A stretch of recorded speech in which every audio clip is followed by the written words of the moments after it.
Le 18 mai 1804 à Notre-Dame de Paris, Napoléon se sacre lui-même empereur des Français ainsi que Joséphine. Préparatifs par Napoléon et ses généraux de la bataille d'Austerlitz. La bataille d'Austerlitz est un affrontement décisif de la campagne d'Allemagne qui s'est déroulée le lundi 2 décembre 1805, entre Brünn et Austerlitz, dans le sud de la Moravie, alors une possession autrichienne, aujourd'hui en Tchéquie. Cette bataille oppose la grande armée commandée par Napoléon Bonaparte, sacré empereur des Français un an jour pour jour auparavant, aux troupes de François Ier, empereur d'Autriche et du Saint-Empire romain germanique, et aux forces russes d'Alexandre Ier, tsar de Russie. Les trois souverains sont présents sur le champ de bataille, d'où son surnom de bataille des trois empereurs. Après 9 heures de combat, la grande armée de Napoléon, malgré son infériorité numérique, 71 000 soldats contre 91 000, met en déroute, et encercle et bat de façon décisive les forces de la troisième coalition qui se dissout à la suite de la bataille, obligeant l'Autriche à signer la paix de Presbourg.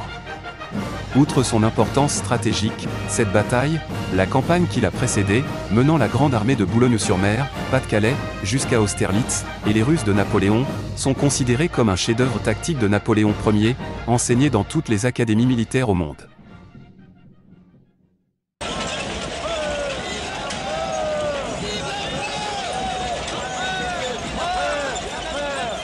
Le 24 juin 1812, Napoléon franchit le Niémen avec ses troupes. Il envahit la Russie sans déclaration de guerre préalable.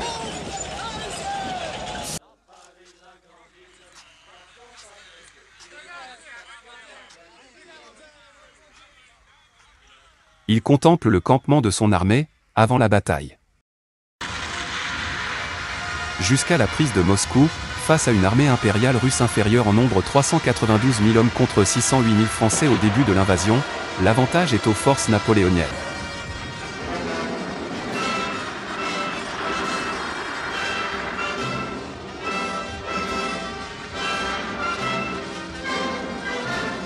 Napoléon et son armée avancent inexorablement et met en fuite les troupes russes et donnent l'avantage aux Français.